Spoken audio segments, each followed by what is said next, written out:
Hi guys, it's Amber, and I'm coming at you live this evening to talk about uh, day, I think it's 11 and 12. So sorry I missed yesterday, and we're trying a new background, may or may not have said that yet. We're just trying different lighting and different things in the background just to try different things. Today's tip is going to be around confidence. So, as we know, most kids around the world even are not attending bricks and mortar school. They are at home. They're what's called e-learning or online learning. And so parents are stepping into that role. And I thought with my background as a social worker, teacher, tutor, and parent, I'd come on and give a tip to give back and help out. So one of the big things that we used to hear during bricks and mortar school, and I'm hearing it more so now even, is that just do it, like Nike. And when we think of that, we think of a child just being able to pull out their work and do it, or in this case, sit down at a computer and do it, or however that's going to work or look like. So, the number one thing that a child is going to need to be able to do that is confidence and understanding. And interestingly, the number one thing that parents call us about, irregardless of their child's um, age, that's what I was looking for, is the fact that they want their child to have confidence. So if we get a grade one parent calling us and their child needs help with reading versus, a university student doing statistics, it doesn't matter. Every single one of those parents from that age range is calling because they want their child to have confidence. Number one thing, okay? Just really want to drive that point home. And the number one thing, guess what, that the kids want too? They want that confidence to be able to understand, to be able to just do it. So if you're going to tell your child to just do it, and there is some resistance around that, which I'm sure a lot of parents are experiencing, here are some questions you can ask them and or yourselves to help figure out what's going on. So first of all, you want to talk to the child and see, when did they first not understand it? So if it's just in that moment, then perhaps it is just a technology issue and you have to get that sorted. And I don't say just a technology issue lightly, but maybe it's not the subject material then that's causing the issue, it's the technology. So you want to figure that out. Is there something in the environment that's not being helpful? So when did the child not understand it first? That also might go back to when the classroom teacher taught the concept when they were actually in the classroom, or is it a brand new concept? And so there's so many answers to that question and ways that question can go. And sometimes we don't think to stop and ask that first question. Then we can go a little bit deeper. So when did they feel that they could not understand it? So that's where we get a little bit differentiate between somebody just not understanding in the moment and somebody feeling like they can't do it. So that's a really big differentiation to make. And you're going to want to get curious with your child and see if that's what you've discovered. If you have discovered that with them, then you want to go back to, is that a point in time? Did they get a mark on a test one day and just decide, well, I'm the student, and so therefore this is my mark and this is who I am? And that can be same for a project, etc. Did a teacher sometimes say something to them at one point, and that's what they've defined, or a different adult, or a friend, or a classmate, or a set of classmates? Did somehow somebody give them the message one day that they couldn't do it? So did something happen to create that? Or what happened along the way with them that they would lose that ability to think that they could do it? Now think about this for a moment. When a child is learning to walk, they learn to walk. I know that sounds like really profound, but think about it for a second. Who tells them that they can't do that? Who tells them that you'll never walk? You'll never get it? Think of this for a second, parents. Often I hear from parents, well, I don't have a math brain. Well, I didn't do well at math, so of course they're not going to do well at math. Did you ever say to your child when they were walking, well, I don't walk. I don't walk very well. I just never walked very well. So you're just not going to walk. We're not going to walk very well. Do they get judged on their walking abilities? I don't think so. They probably typically got very supported, right? Maybe even some baby gates, maybe a walker. Um, Maybe they got to use a table to help them stand up. Maybe they had cheerleaders when they stood up, and even like laughs and giggles and encouragement when they fell. And are you okay? And we need to actually do the exact same with kids when they're learning. And so when a child has been turned off from learning and thinks they can't do it, we need to dig and we need to figure out where haven't they had a cheerleader, and we need to be that cheerleader. Okay, so that's another point that we want to drive home and be really clear about is when did they first start thinking they can't do it, and can we rectify that? And of course, we can rectify that. The other thing we want to look at, sorry, I just beeped, was that have they been defined by that mark? So I think I mentioned this just a couple minutes ago in terms of did they get a mark and then they feel like that they are that mark. Okay, so we really have to separate kids from their marks. A child has so many facets to their personality and who they are, and they don't need to be defined by their mark as one aspect of who they are. And do they have a pattern to not understanding?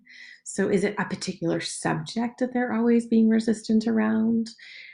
Obviously, in the tutoring agency, we see kids that have that around particular subjects, which they're coming to us for help. So get curious with your child. Is that with a particular subject that they're having a hard time?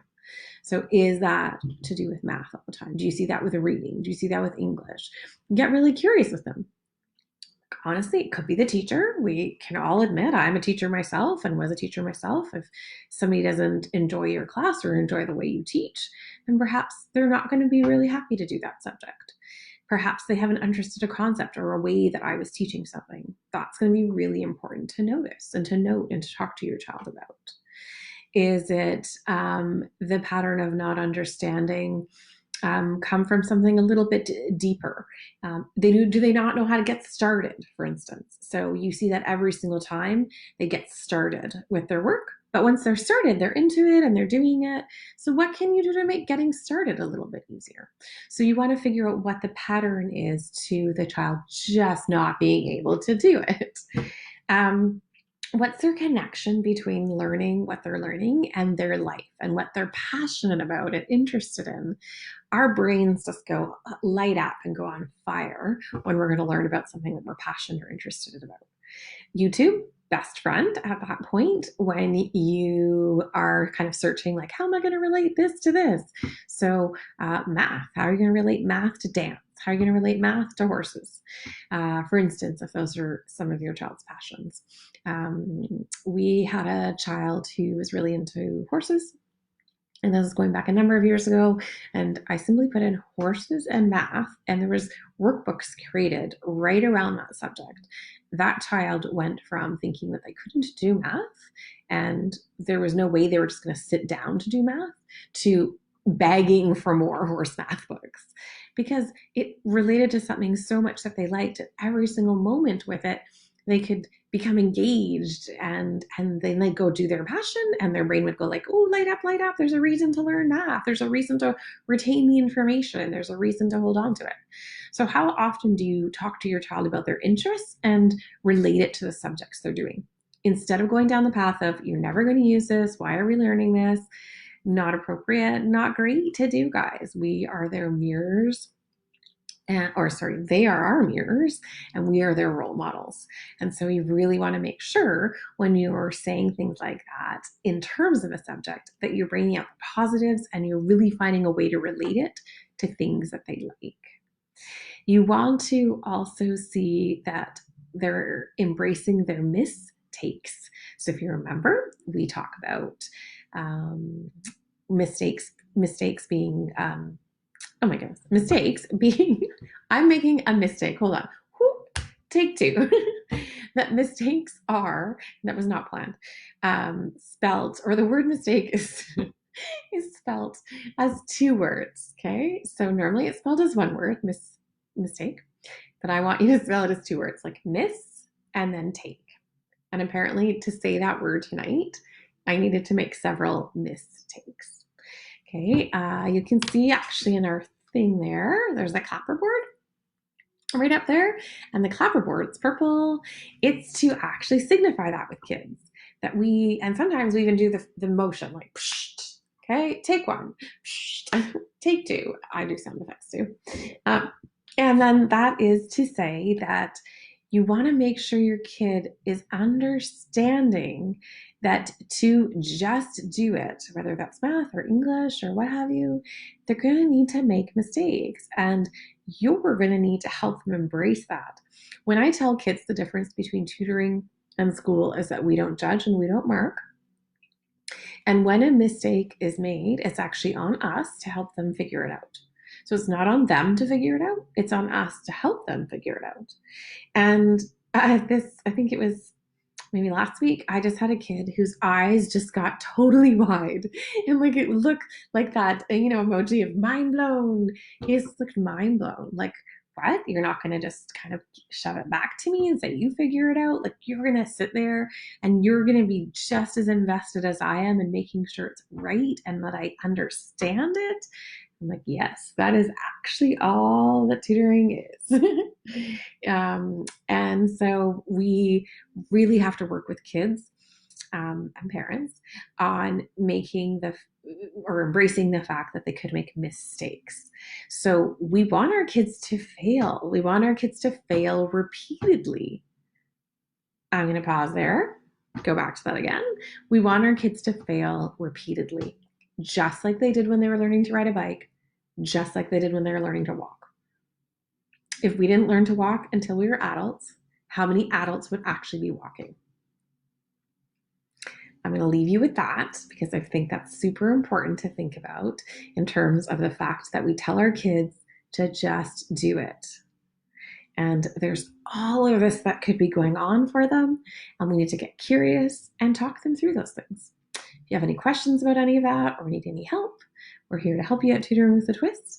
We're specifically doing these giving back videos so that we can help in as many ways as we can. So I'm doing a homeschooling tip almost every day. Sorry, I missed yesterday. And then we have a book club on Tuesdays in French and English. We have a book club on Thursdays in English, and then we have Family Fun Day on Fridays. So I just wanted to say thank you for the feedback I'm getting and the people that are sharing this, and that's kind of a neat feeling for me.